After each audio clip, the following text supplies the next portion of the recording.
Why, hello everybody, it's Histor-Tea time!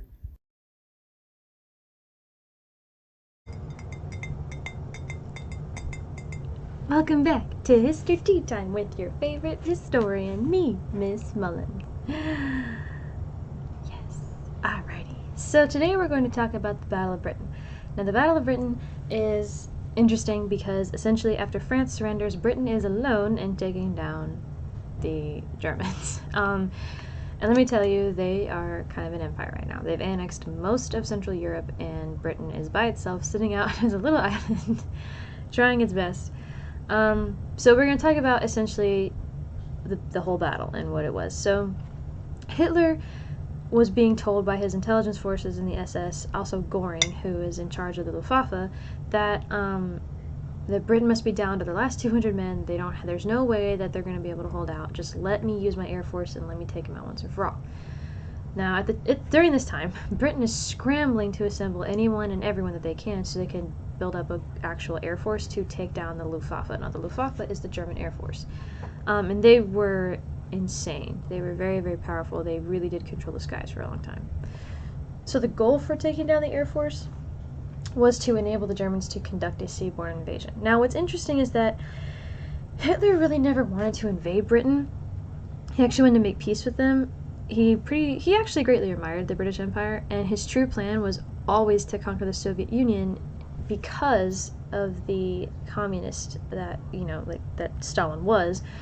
He really never cared if, he made the Soviets mad, but he really cared about angering the British. He actually liked them. But here's something that's interesting. Unlike the other prime minister that, was at the Munich conference and tried to appease Hitler, Churchill tells him, no, we're not going to negotiate you, we're not going to have peace with you, we're going to fight you, and we're going to kill you, we're going to annihilate you until you die. Sorry, I've had a lot of caffeine today. So, Hitler's obviously very angry, and he allows Goring to command the Luftwaffe to take control of the skies. Now, Churchill's main priority is to avoid an invasion. He's actually very concerned that the Germans will use the super big French fleet, because remember, they took France, and invade by sea. Now, technically, he's not wrong, because Hitler was planning a seaborne invasion. And the German fleet really wasn't anything compared to the French fleet. And so what Churchill decides to do, he reluctantly decides to do this. He deploys the Royal Navy to sink the main French fleet off the coast of Algiers. 1,300 French sailors are killed. Churchill always stated that this was his most hateful decision because they were buddies, they were allies. He didn't want to do that. But he knew that if Hitler had these resources available to him, he's going to use them. So it was a tough decision. The Luftwaffe does bomb a good portion of the Royal Navy, which then forces Britain to deploy the RAF. However, Hitler then makes a very crucial mistake that he repeats over and over and over again. He underestimates the power of the Royal Navy. They were more powerful than pretty much any other navy, including us. I say except us here, but no, actually we're the only ones that can kind of come up to their level, but the Brits outnumbered us 10 out of 10 at that time. So Goring boasts that his air force can totally take down the British RAF in just 4 days and take down the entirety of the British military forces in the south. I mean, it's a good thing he was very cocky and had nothing to back it up with. So on the 10th of July 1940, 60 bombers attack a very large British naval convoy in the English Channel, and this is what marks the beginning of the Battle of Britain. Now, we have a lot going on with Britain. There's a 50 consecutive day bombing called the Blitz that takes place that Germany wreaks havoc upon poor London, and 40,000 British people die in that. That's bad. That's a lot of people. So what's interesting though is on this day in July, because the Blitz was like in September, but what's going on now though is that the Luftwaffe, when they arrive, they're surprised that there's 5 fighter command squadrons from the RAF already there to meet them. It's like they knew they were coming. Well, they did. Okay, so why? It's because Britain developed something that no one else had at the time. It's an air defense radar that could detect aircrafts up to 120 miles away. That is a lot. It is a big distance. It was called the Dowding system. It was created by Fighter Command Commander Stuffy Dowding.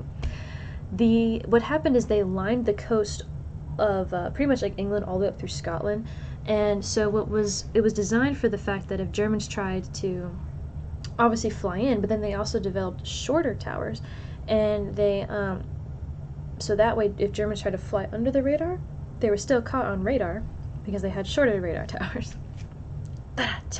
We got them. So the RAF also have a very special aircraft that can frighten the Germans, the Luftwaffe. Okay? The RAF creates the Supermarine Spitfire. This was the most amazing development that the RAF had at the time, other than the radar system. But as far as like aircrafts go, this is the bomb, literally. This is the so this aircraft is what the Germans actually like come up against. So when they first show up in July, and his intelligence services were totally like, they were bad. They didn't tell him anything. So the Germans managed to sink one British ship, but then they lose 10 Luftwaffe aircrafts. That's pretty bad. Okay, so Göring's intelligence services, Beppo Schmidt, he was the guy that was in charge. He technically like ignored the Dowding system, and he totally falsifies the idea, meaning he basically gives them false hope that the Luftwaffe can actually overpower their Royal Air Force. So 6 days later, on the 16th of July, Hitler issues orders to begin preparing for the Operation Sea Lion, which is the invasion of Britain. And then on the 19th of July, Hitler warns Britain one last time to accept negotiations or be invaded. Churchill rejects the offer in less than an hour. It's so funny. He like gets the message and he just looks up and he's like, no, I'm not working with you. Are you kidding me? Suck it. So August rolls around, and then Operation Eagle Day. So Eagle Day is when the Luftwaffe is told to bomb the Royal Air Force airfields in southern London, because over half of the RAF planes are actually grounded there. Now on the 13th, right, Eagle Day dawns, and the Luftwaffe sets off to destroy the RAF Fighter Command, but due to reports of bad weather, Göring decides to postpone the attack. But here's the most amazing thing ever. Only some of the Luftwaffe pilots actually received the order to postpone. Others never did. So we have people, like a good portion, that heard the message from Göring, so they go back. Then we have a tiny bit of them that didn't even get that message. So this little itty bitty German Air Force going out there, and they're about to come up to this most intense air battle. So the measly portion of the Luftwaffe arrived to the coast of the RAF command, and they swiftly respond, and they shook the Luftwaffe to their core. The RAF eliminates 47 aircrafts, and 86 of the Luftwaffe pilots are either killed, captured, or missing. To make matters worse, Hitler was just chilling in the Alps the whole time, and he was so out of reach, therefore no chief decision could be made to actually help the Luftwaffe. So we're going to delve into Hitler's psyche a little bit. So Hitler and pretty much all of the SS were super overconfident in their success rate for missions, which actually leads to their failures like 90% of the time. So they don't calculate things properly. They only see what's in front of them. They don't actually see the possible variables. They don't have what we in the Army call the contingency plan. And yes, I'm in the Army, for those who didn't know that. I'm in the Army, and I'm an archaeologist, and I'm a teacher. Yes. So if you don't have a contingency plan, you're pretty much SOL. So Göring was the closest SS to Hitler, and they were the ones that really reveled in their power the most, and therefore they were pretty much unattached to the reality of their failures. And the defeat by the RAF is what shows Hitler that he can't underestimate his enemy, and he can't understand his enemy. So that's important. He's learning, but it's almost like it doesn't sink in because he makes this mistake again. Hitler will make a series of all these mistakes, And this leads to the Allies of having a window of opportunity to swoop in and take the victory. For example, when Hitler attacks Russia in the winter. Who else did that? Napoleon. What did Napoleon do? He failed miserably.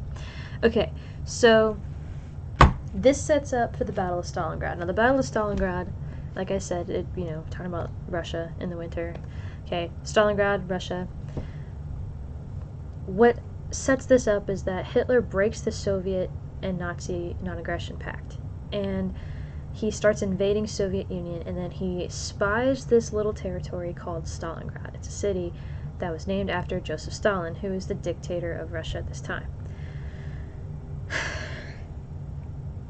Hitler makes so many mistakes, but it's a good thing, right? Because then, that leads to the outcome that we get for Stalingrad. So, tune in next time when you want to hear how Hitler miserably fails against the Soviets because he is a cocky loser who can't make military decisions. I'm telling you, and I've been saying this forever, Hitler's not a genius, regardless of what you think. He just knows how to publicly speak and motivate. That's pretty much it. And he's paranoid, and he can have people killed. So yeah, people go along with his plan because they don't want to die. Duh. Anyway, I'm sorry. Thank you for coming to this rant once again. And so hope you'd enjoy your next segment of Histor-Tea time with your favorite historian, me, Miss Mullins. I'll see you next time. Someone came to visit me when I was trying to record things about history. What you doing down there, huh? What you doing? Oh, look at you, little baby. You're so cute. You say hi, Carter. You say hi?